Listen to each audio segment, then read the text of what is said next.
Welcome back to Light the Fuse, the reliably dependable Mission Impossible podcast.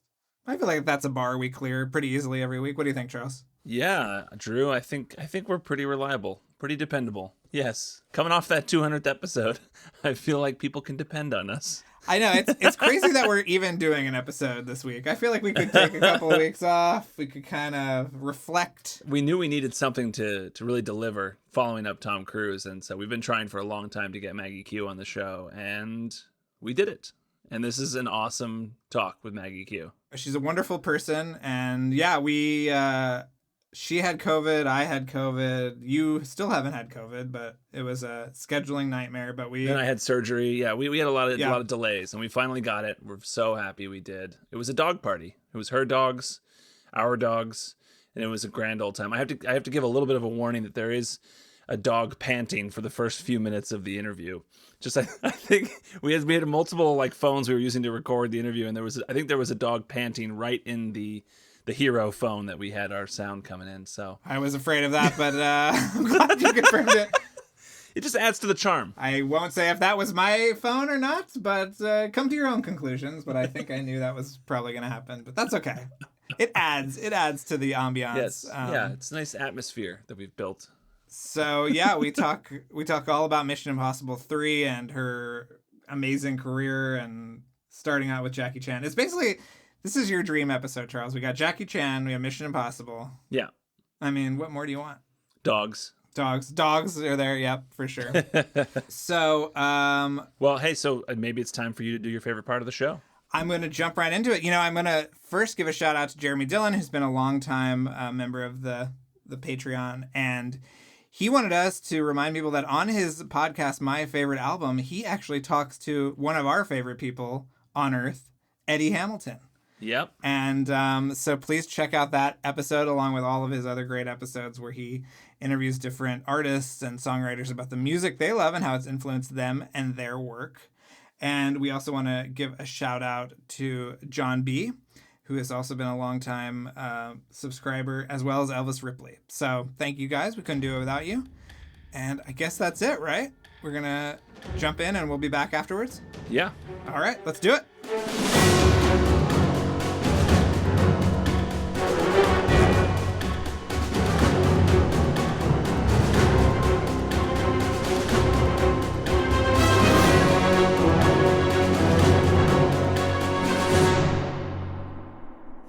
Well, we're here. Hey, we're here with Maggie Q. This is insane. Finally.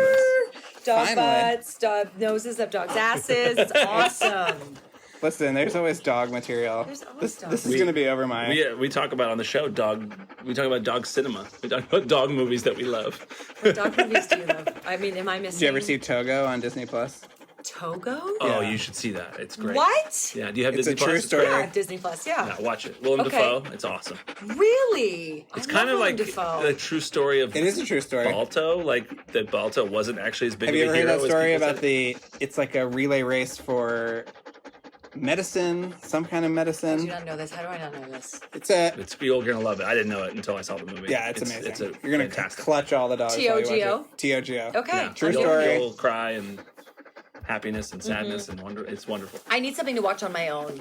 You know what I mean? You know those things that like just you enjoy when you're Yes. a dog fanatic? Yes. Like Yeah, the you will be- Westminster Dog Show that I Yes. just watched over Did you the see the weekend. Rescue Dog Show that they did on ABC? No. Oh, it's very cute. It's like best sitting, best. Oh, come on. It's really cute. I once entered one of my rescues in an obedient sitting competition, and we got it stolen from us because she sat real fast, but she was a white shepherd, and then the dog that took the crown home was a Yorkie, and I'm like, well, of course his ass is gonna hit the ground sooner than my shepherd. Yeah. Oh, it was a And she was time using trial? treats, and she was a trainer, and I was like, I think a disqualification is in order. Yeah. Yeah. Come on. I mean, come on. Yeah. Right? His butt is 2 inches from the ground. My dog's butt is a foot from the ground. Anyway, we got second place. It was fine. But I was like, I think we got robbed. Right. Justice. We were just walking by, and I was like, oh, I'm going to enter my dog. She's really well trained. Awesome. Sure. It's hilarious. Well, so we should talk about Mission Impossible. Okay, how did you get it? Was this something that you knew half of Hollywood was trying out for this role or something? No, not at all, because I wasn't working in Hollywood yet. Okay. So I was living... So to give you a little background, I was living in Hong Kong. Again, I just ended up there. I'm not Chinese. I'm not from there. I lived in Tokyo. Okay. I lived in Taiwan. I was modeling in the region, going around doing commercial work, stuff like that. I ended up in Hong Kong because I was like sort of out of options. And it was like my last, I'll make a little bit more money, go home for school. So I ended up there. And then during my time there, I just got into the film industry in the first year that I was there, not by choice. It was people who were asking for me and going like, we saw you in these commercials. We think you'd be great in this movie or this movie. I'm like, why? Right. Why do you think that? I was very confused by it. So I ended up, at the time, Jackie Chan had a management company called the JC Group. It no longer exists. But at that time... Is that the stunt group, or is that separate from the No, stunt? it's a management company. Oh, okay. Yeah. Wow. And so I think Jackie, being a great businessman as well, too. I mean, I'm sure you guys know that he's directed over like 80 films, and like he's not just an action star. He's a very lucrative businessman and all of that. So he had this management company. They obviously managed him and dealt with his stuff. He owned the company. And then he just kind of realized there was another generation coming up that wanted to enjoy action movies that he was not going to be the star of. Right. Because he kind of aged out of that generation. And there was like kind of these young guys coming up, and that he would train them and produce, action movies for the new generation. Right.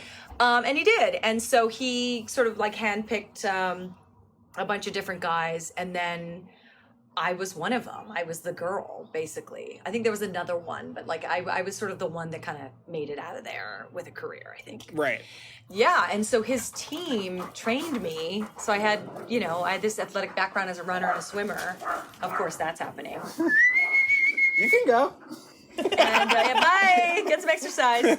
And then they ended up finding me in Hong Kong. So 6 months before Mission Impossible happened, there was a CAA agent who came over to Hong Kong to meet with some studio heads, right? Because the global marketplace was emerging, and everyone was like, oh, we got to make movies. We got to do all these co-productions and all this stuff. So they started to get interested. So this guy comes over, and there was this party or whatever, and I was there. And I met him, this agent, and he was like, wait a minute, who are you and why are you here? You're American. Like, you live here? I said, yeah, I live here. You do movies here? I said, yeah. And he goes, you'll be in Hollywood in 6 months. There's no way you're staying here. I said, no, I'm actually really happy. Never planned on doing this. So, I'm good, Yeah. And like 6 months to the month. Wow. I got a call from a friend of a friend who said, J.J. Abrams is looking for this role. And apparently he's been casting for a couple months and he has not found the person. Like, you got to go to LA and meet him and cast for this movie. And I was like, okay. So I fly to LA, and of course I land, and the next day I wake up and I am like the sickest person. I was so sick. I mean, I had like the worst flu. I don't know what it was, but I woke up and I thought I was dying. Right. And of course, I get a call from Paramount, and they're like, well, your audition's at 3:30. And that's the jet lag time, too, when Asia kicks in. Mm-hmm. So I called April Webster, and I was like, I'm dying. Like, I'm so sick. And she was like, oh, okay. She's like, we're going to send a car. We're going to get you to Paramount. We're going to prep you.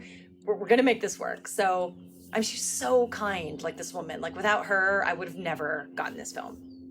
And so I got to Paramount, sick as a dog, and she's like, Maggie. And she sat me down and she said, you have 10 minutes to change your life. If you cannot be sick for 10 minutes and just rein this shit in and just like do what you're here to do, because I believe it's you, she said, you will get this film. But she's like, if you can't do that, I don't know what to tell you. But she's like, I know how you're feeling. I had 105-degree fever. Wow. It was it was out of control. So you were trying to will your body not to sweat? This was it. But here's the thing. I went from sweating profusely to being so cold that I couldn't even hold a drink in my hand because I was shaking so hard and it was like spilling all over me. So how did you hold it together? Exactly. I stayed with them at Paramount for a couple hours, and we sort of like, whatever. And I remember napping like in her office and whatever. And then it was time. And then, she took me in. She's like, I know you can do this. Just get out of that place and it's 10 minutes, man. It's 10 minutes of your life. So I went in the room and I met JJ and I acted like I was fine. And then I was holding a tea, and I started shaking. I went into the cold phase. I started shaking so hard that it started spilling. So I put it on the table, and he goes, "Are you okay?" I go, "Yeah, just a little jet lag." He's like, "All right, well, let's start," And then I did 3 scenes, and I finished, and he offered me the movie right there. He Really? said, we have to have you in this movie. Wow. He's like, "What do we do to get you in this movie?" And were the scenes actual scenes that ended up in the movie, or were they things that you were just trying I think one out? of them was, yeah. Okay. And then I just looked at him. I was so sick that I didn't really know what was happening. I was just like burning. Now I was in the sweating phase, and I was like burning, and I kind of like didn't understand what he was saying. You're like, And sure, yeah. I'll be in the movie. I just looked at him and I said, I think I need to go to the hospital. You said that to And JJ? they were like, what? Yeah, and they were like, and so I did, and I was like IV, like the whole thing, and then I got sent home. It was home to the hotel, and then I slept. Was on all these drugs, and I slept, and then woke up, and I didn't really remember what had happened. Right. It was sort of like everything was kind of fuzzy, and at least my fever was down. And there was this enormous basket in my room. I mean, the biggest basket you've ever seen in your life. Like fruit basket, like whatever. Yeah. What do they call them? Goodie basket, yeah. whatever. Right. Nice. In cellophane. And it was as big as a person. And I was like, I don't understand it. I don't know anybody in LA. And I didn't. I didn't know a soul.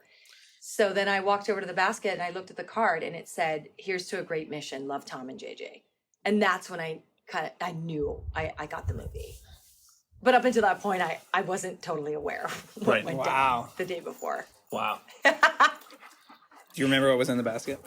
Just everything, all the health foods. Oh, okay. All the the crackers. All that get sort of okay. stuff. Yeah. Handpicked, obviously. Right. But you got the cake, I'm assuming, after the movie. Yeah, did you get the Tom Cruise cake? Did you ever get that? Get the Tom Cruise cake. Oh, really? What cake? Maggie, We what haven't did you done do it. in that Wait, movie? did I not? Maybe I think the cake might have started after that. Oh, that's true. You know don't what? think the cake It started till you definitely was did. There's no way he let me have the cake. There's no way he's doing it. No, I think it did actually. Yeah, it probably did because I'm trying to remember who the actress. Was it with Cameron Diaz or something? It was somebody. So maybe it was Night and Day. Is that when it started? I don't know. So that's years. That's 4 I've years only talked after to this. people from Top Gun who have gotten the cake. So new Top Gun, not new Top. Well, obviously, yeah. So when did you meet Tom? Then was that you hadn't met him as part of the audition process? So no, because Tom was promoting War of the Worlds at the time, and he obviously has all the say in casting and all that, right? So he was on it, like JJ was communicating with him, but he wasn't there, and he normally is, according to them. Right. So we did the thing, and then it wasn't until my camera test that he was back in town from promoting the movie, and I still remember they were lighting me, and we're doing the camera test, and he just like shows up, and he's a hurricane, right? Like he comes in and and it's just like it's loud and it's jovial and it's all the things, right? So he comes in and he walks straight up to me and he's like, "Maggie, great to meet you. Welcome to the team." That sort of thing. I remember I had spent my whole life looking at him. Right. But he was never looking at me. So that was the moment of like where you look behind you. You're like, is this actually happening? I mean, I grew up with you and you've never looked at me. Yeah. I've just looked at you my whole life. And it was a very, very surreal moment. And I have to note that like I got the Mission Impossible with probably 2 of the coolest chicks in Hollywood. Right. Michelle and Carrie. Like the chicks you just want to work with, right? Who are just like no bullshit, so cool, so down to earth, right. So like no attitude. I was just like, this is so cool. Hollywood's not that bad, and then you move on, and then you realize not everyone's like that. Right.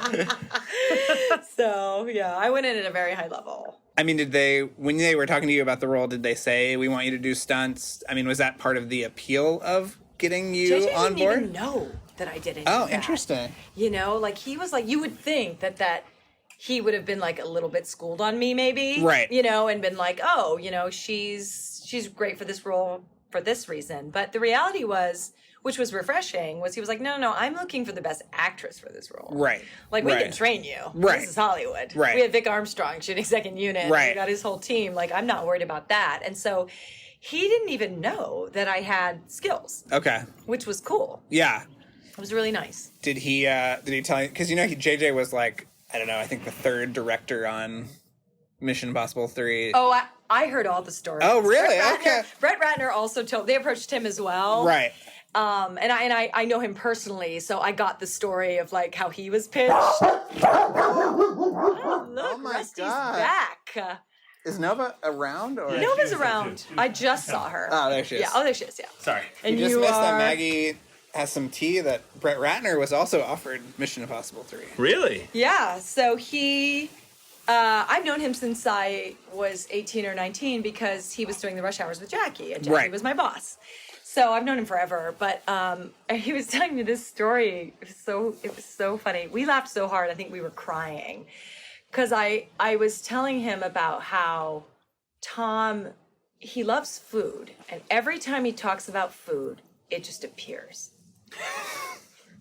And I'm not even remotely kidding.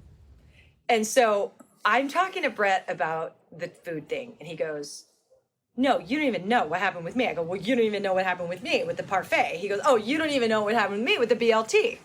I was like, well, tell me your BLT story. He said, well, they came to me about it.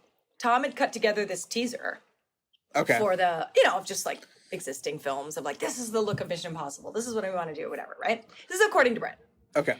So he arrives, I guess, at Tom's house, and they're like, please come to the screening room. And he's in the screening room, and Tom's not there yet, whatever. And he said it was like, he rolled up on like a motorcycle. He heard the motorcycle coming, and then he walks in and sits down, and the teaser starts rolling.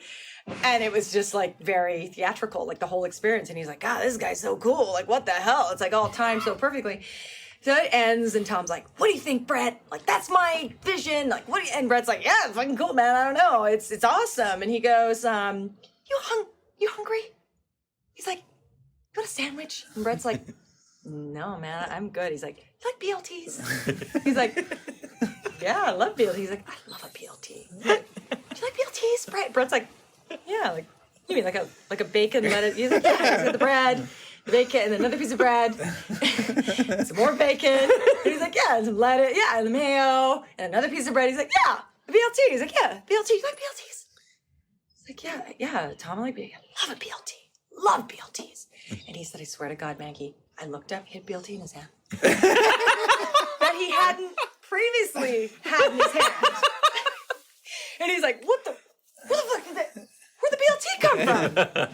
And so I tell him, I was like, well, let me tell you. So we're on mission. We're on set one day. Do you like parfaits, Maggie? I'm like, yeah. I mean, who doesn't like parfaits? He's like, but like a good, do you like parfaits? I go, yeah, with like the yogurt, the granola. Yeah, yogurt, the granola, and then the yogurt. Yeah, and then the granola. Yeah, and then the yogurt. And it's got fruit in it. Yeah, it's got fruit in it. You like those?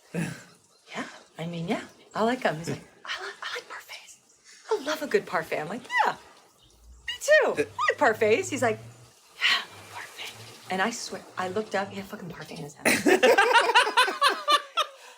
I swear to God that parfait wasn't there. I don't know who handed it to him. I don't know if it was behind him, but it was really the same setup, right? As the BLT. Well, we know that he knows how to do sleight of hand, so I kind of wonder if he's just fucking with you guys. Of course he is. Of course. There's no question that we are being fucked with in like kind of the greatest way. How was the parfait? He didn't give me one. Oh, he just had it for himself. He just asked if I liked them. Okay. And I said I did, and he said he loved them, and then he had one and proceeded to eat it. Did you ever see him eat anything unhealthy, like an M&M or a Diet Coke? Okay. No, never. Okay. We're always on the hunt to find out. Yeah, no.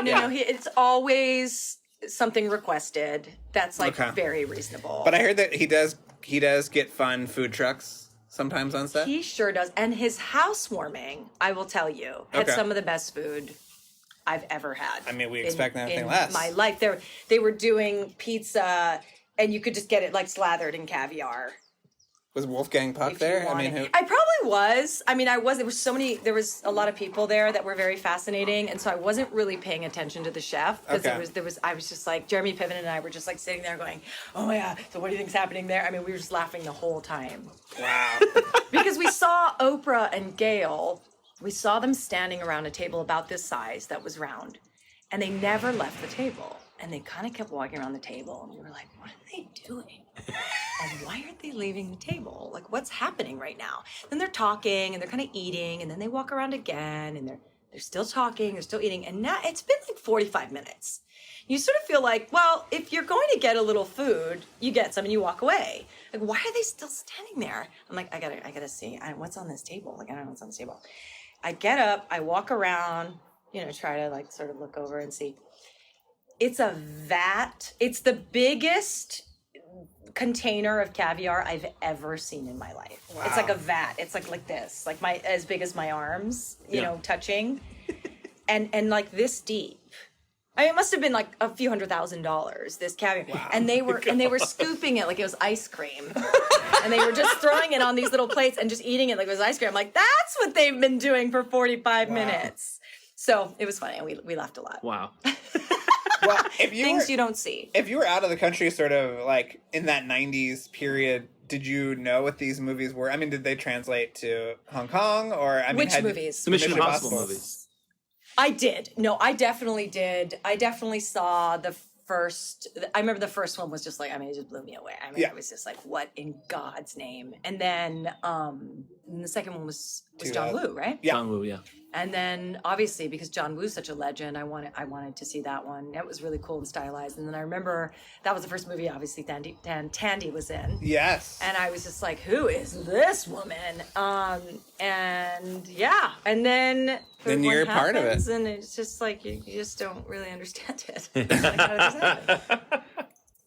Was there ever anything? Did you see versions of the script? Like, did it evolve at all from what you saw? It did. Yeah, I mean, it did because Tom is always trying to make everything better.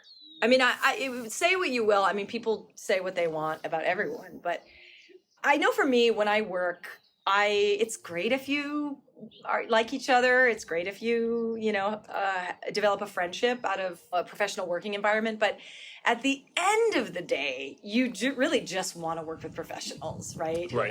Who want to achieve the best work. And if that's what you want, there is no better person to work with than Tom Cruise. There's no one on the planet who fights that hard, who's always thinking, who cares as much as he does. There just isn't. And who's genuinely passionate about the product. I mean, he loves what he does, which is why when he's at work, he's in a really good mood. Right. Whereas, other A-listers I've worked with, it is not the same. It's not even remotely the same. And they're getting paid a lot of money. Right. And they don't really want to be there, Yeah. So it's a big difference. Yeah. Did he ask you about Jackie Chan at all? Did he know that you... Because he's sort of... Now he's kind of become the American Jackie Chan, in a way. Yeah. Well, you know what I did tell him? I think we did have a conversation about Jackie. And what I did tell him was, I said... There's only two people that I know that are the hardest workers I've ever experienced. And one is Jackie and one is him. Wow. So I just said, I've just never seen it. Outside of Jackie, I've never seen anyone work that hard. And Tom Cruise works that hard. Wow. Yeah. So it's cool. And then you see their level of success and you go, well, that's why. Well, I always say that to people too. I'm like, there's a reason this person's successful. It's not, right. It's not random. From everyone we've talked to too, that you kind of have to up your game big time while you're around him. I mean, big time. And I don't know, as a working professional, like for me, I want that. Yeah. I don't want to, I mean, listen, it's nice if you can pull people up around you, but how much nicer is it if they can pull you up too? Right. Once in a while. Like how often does that happen? Not very often, I have to say. I mean, we're surrounded by dogs. Did you want to change your character's backstory to be more dog focused? I just don't even understand how, I don't get those movies. The dog movies? What's his name? The Tatum. I can never say his name. What is it? Channing Tatum. Channing Tatum. But do you remember you have this big speech about your cat in Mission Impossible 3? I do. That's true. Yeah. So did you say And I just have a dog? I just did a movie called The Protege, and I had a cat too in that movie. I don't know why they picked me as a cat person. You had time to have a cat in that movie? You're killing all these people. Isn't that bizarre? Yeah. You know why? Cats, they're very self-sufficient. So she can go on these jobs, kill people and come back. Okay. Yes, you can have a cat. You can't really have a dog. That's true. Yeah, maybe the litter box smells a little more than it should, but still alive, which is great. Yeah. But no, like the Channing Tatum, he got the dog, he did the dog movie. I'm like, why don't I get these movies? You'll get him. Yeah. Did you ever see Alpha? That was a good one. Oh, Another yes. dog Oh, movie. yes, But yes, like the yes. first dog, basically. I So love that good. movie. It's so good. Charles, and wanna shut up about Hachiko Alpha? and like all those kinds of movies, like all day long, all day long. So- I wanna do a dog documentary too, just about the contribution of the dog. That's what I would. Yeah. It's nowhere. I think you've got your stars. We've got our stars. We've got them all here. What about JJ? What was it like working with JJ? What's he like? He's just one of the smartest people out there. And I mean that in every way. I mean, JJ is super passionate and creative, like a lot of people in Hollywood are. But he's also, you can be those things and work with A-list stars and still not get what you want. Right. So I watched JJ work with Tom Cruise, and I was like, wow, you are a genius. Because you know your audience, and you know exactly how to work together with him. And I was on another movie with a director and a big A-list star where that was not the case. And it just went down in flames. Because the director, rightly, we all have egos, right? But had a certain ego where he wanted to get what he wanted and didn't realize that, like, the way to get what you want is to allow them to be who they are and have their strengths. And your strength sometimes is not needing the credit for the thing that you want to get. Right? Right. And so it's a dance. And I've never seen anyone dance like JJ. He dances well. And that was his first movie. Yeah. It was your first American movie. It was there some... Or was it after Live Free or Die Hard? No, this was my first U.S. movie. Okay. And I have a story about that. That's just because I told you that Tom was on War of the Worlds when I was whatever. He didn't, know a lot of my background. We didn't get to talk a lot, whatnot. And so we're shooting on the first day on the movie. We're on the Tiber River. We're in Rome. It's Tom Cruise. So there's probably 5,000 people lining just to get a glimpse of him. Oh, we all saw those photos. Right? Yeah. And that's the moment where you're like, holy shit, this is a movie star. That's what a movie star is. I mean, that's what they do, right? Yeah. The whole thing. They pull people in. So it's me, Ving, Johnny, and Tom on the boat. And Tom knows how to do everything. So we had a boat guy sort of there on the ground crouching, but Tom does everything. Like, he knows how to man the boat and control the boat and the whole thing. So we're waiting for camera, and we're at our start mark, and we're sitting around. So Tom's like, hey, you got to tell me more about, I haven't never seen, any of your U.S. movies, blah, blah. And I was like, what do you mean? And he's like, what other movies have you done? I'm like, I haven't. And he's like, what do you mean? I was like, I was working overseas, so I haven't done a U.S. movie. He's like, this is your first U.S. movie. And I said, yeah. And he goes, this is your first U.S. movie. This $200 million, whatever. And I was like, yeah. And he goes, oh, no fucking way. And he turns, he's like, Ving. And Ving's like, yeah, what's up? He goes, Ving. He goes, this is Maggie's first U.S. movie. And he goes, no shit. And he goes, Johnny. And I'm like, I'm like so embarrassed. Right. He's like, Johnny. Johnny's like, yeah, what's going on? And he goes, this is Maggie's first U.S. movie. This movie. And Johnny's like, are you serious? I go, yeah. And he just cannot believe it. Like, he just cannot wrap his head around the fact that this enormous movie is my first movie. And he said, if I didn't know that, he's like, and I looked at you, I would think that you just totally belonged here. Like, that you're totally in your own. And I looked at him. I don't know where this came from because I don't have this confidence. And I said, I do belong here. And he looked at me and he goes, you're goddamn right, you do. That's amazing. That was my first day at work. Wow. And it was just like, we laughed. I think we had like tears in our eyes. We were laughing so hard because we were just like, he's like, good for you. Charles is constantly tearing me down. So this is this is a nice Yeah. It's more of a toxic environment we have going. He builds you up. Like, he builds you up. And I just feel like you're not going to get more from people if you do what a lot of big stars do, which is sort of like not support the whole. Right.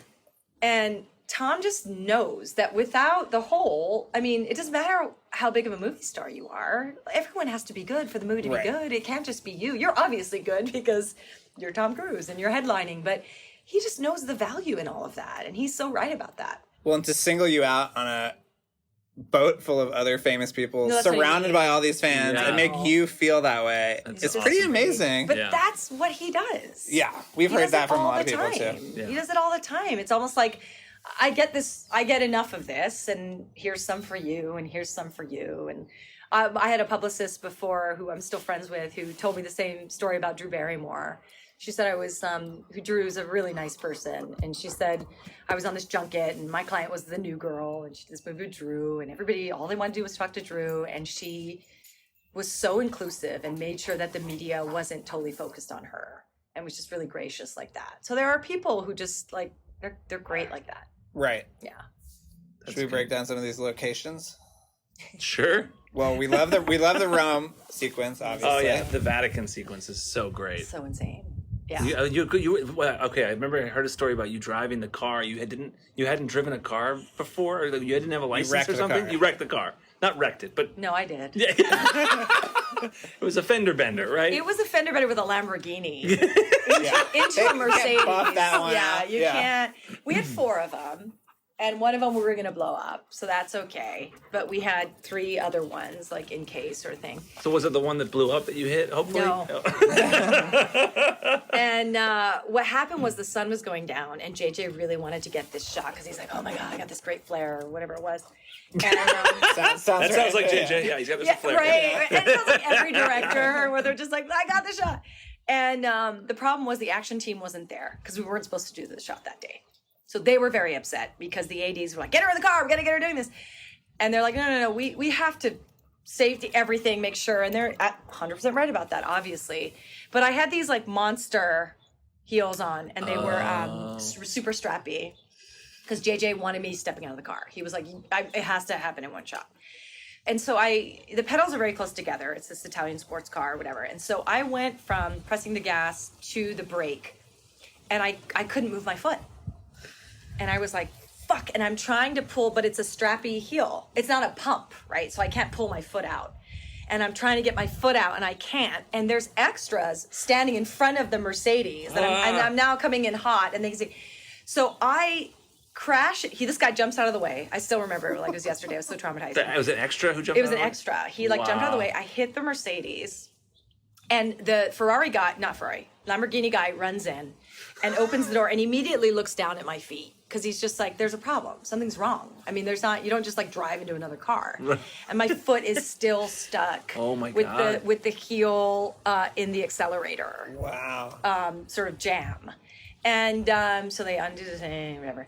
And I remember the first AD, who's a nice guy, very famous first AD, obviously working with Tom Cruise, said something so insensitive and so gross.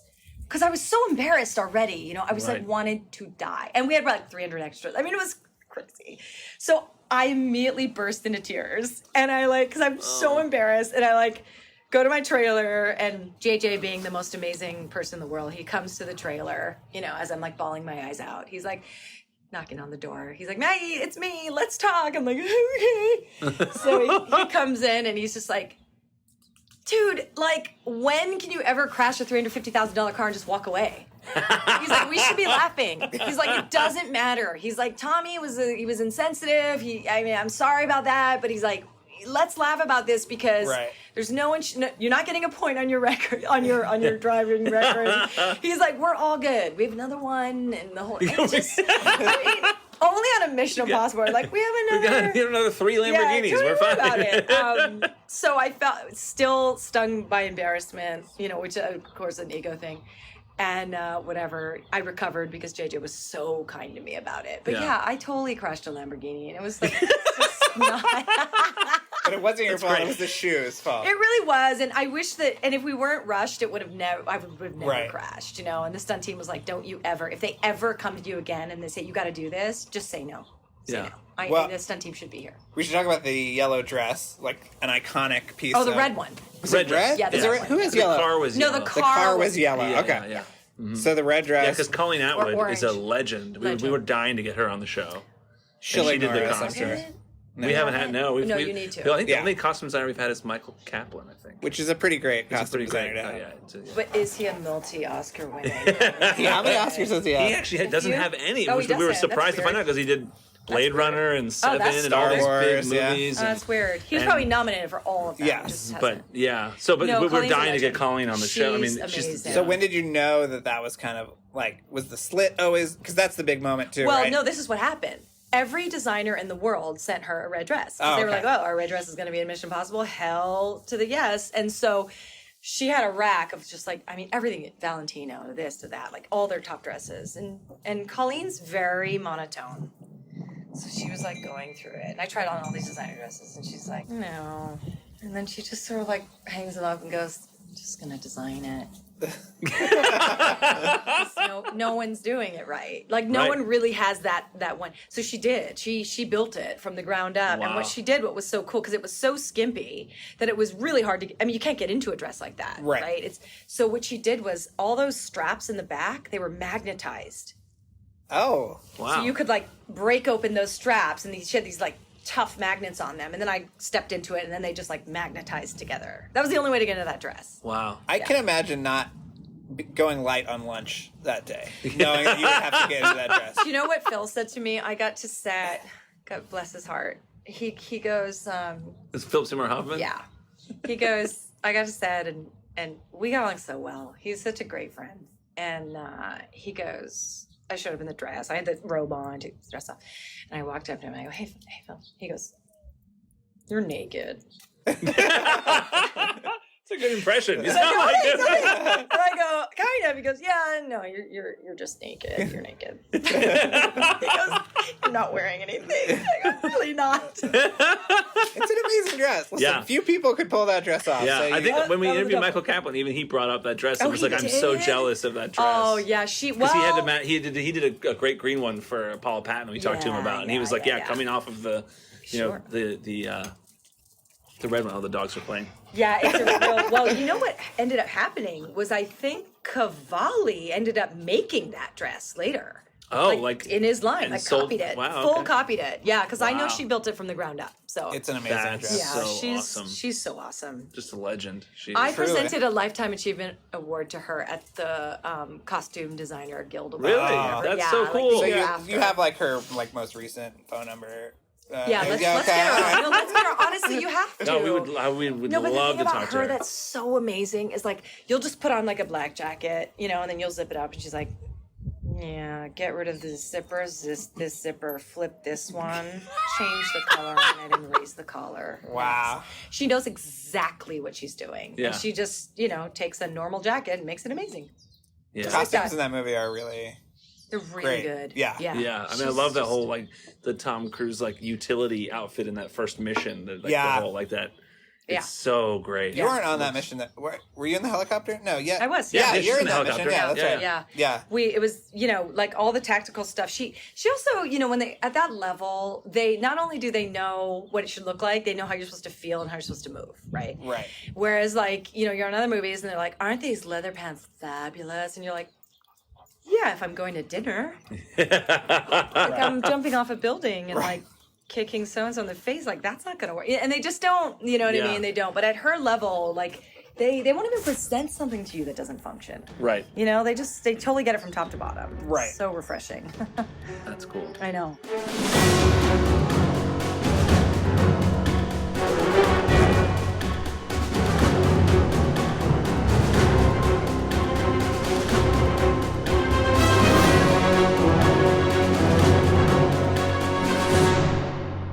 And we're back. How you feeling, Charles? After a full 30 minutes with the utterly delightful Maggie Q. That was, I mean, it was such a delight to talk to her, and it was so much fun. So many great stories. I mean, the whole thing about Brett Ratner, which I think we actually did dig up something about Ratner in our making of MI3 episodes, which was episodes 42 to 44. I think we did find some news bite that mentioned that he might have been talking and so it's nice to get confirmation that Ratner was being considered as one of those directors. I think that was in the mad dash after Joe Carnahan exited and they were looking for a replacement because they were going to try to go quickly.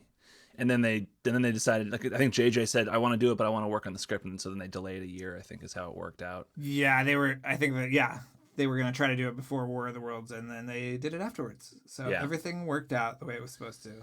I'm also convinced that Cruz talking about sandwiches or whatever with Maggie Q and Ratner. I'm convinced that was sleight of hand, and he was just doing it to fuck with them. That's my theory. Oh yeah, I mean, I would do that all the time. Also, to have food materialize, I think is a great trick to do. Yeah. No, that was really funny. We know he can do sleight of hand, so I feel like that's just him doing the setup. He's doing, and then he's doing some kind of distraction, and then he brings it up and just show, and then they're just what, and I think he's just doing it to mess. That's my theory. I agree. And as you mentioned at the top of the show, talking about Jackie Chan, of course. I mean, her talking about Cruz and Jackie Chan being the two hardest workers she's ever experienced. That was so cool. And then hearing her talk about Colleen Atwood and that red dress. We have to get Colleen Atwood on the show. We are working on it. We're trying to make it happen. So at some point we'll get her. I mean, I just cannot wait to get Colleen Atwood to come and talk about her amazing career. Yeah, somebody asked like who's left on your list of people you want to talk to, and I said Colleen Atwood is very close to the top for sure. Yeah, we still got a pretty good list. We do. I mean, we've got more peaks ahead. We got people that we're chasing for sure. We do, and there's 2 more movies at least. So I mean, yes. Come on. There's plenty to talk about there. Yeah. But obviously, the big ones, especially J.J. Abrams and John Woo. We have to get those two. Yeah, and I think that we will. People were asking if the Top Gun series is over. I don't think it is. No. Not by a long shot. I mean, it all depends on who we can get, but I assume we'll get more people relating to Top Gun Maverick. And if we do, and when we do, then we'll do episodes. I mean, we love Top Gun Maverick, and there's more to talk about there for sure. Yeah. But we should plug the Patreon. Tell everybody, please support the show by signing up for our Patreon, patreon.com/LightTheFuse. You can sign up at the bonus content level, and you'll get weekly episodes with us talking about everything relating to the new Mission Impossible movies and what's going on. We do an epic breakdown of the 200th episode. We're going to talk about everything that we went into. We're going to get into all the minutia and the details and speculate on what he was talking about, because there were so many, there's so many little mysteries that some cryptic messages there from McQuarrie and everybody, because none of them were telling us outright what's happening in Mission 7 and 8, and so we're gonna dig into that and every other little thing in that episode. So that's gonna be awesome. And then also we do weekly episodes about whatever comes up. If there's, we did one recently about the Criterion Collection because they had a sale going on through Barnes & Noble, and so we were talking about our favorite Criterion Collection releases. We talk about other franchises. We do all kinds of stuff over there. So please sign up for the Patreon, patreon.com/LightTheFuse. You can also support the show by getting a shirt or a magnet or a pin at our TeePublic store, which is linked from our website, LightTheFusePodcast.com. If you go to the merch tab, that'll give you a direct link there to get to our TeePublic store. Also, while you're on the website, check out the episode guide, look through all our old episodes, and check out the show notes for those, because it's a great visual companion to the show. Oh, and I want to credit Kevin Blumenfeld, our composer, who did the wonderful Legally Dissimilar music for us. And Luke Burson was the editor and mixer of this episode. So thank you to Kevin and Luke. What else, Drew? I would say that people should just go and follow us on social media at LightTheFusePod on Instagram and Twitter. That's where the kind of the news about the 200th first broke, and where we comment on any other things that might pop up during the week or leaks or whatever else is going on in the Mission Impossible or Top Gun worlds. That'll be the first place we go. So be sure to follow us. And I think that's it, Charles. And we'll be back next week with Maggie Q Part 2.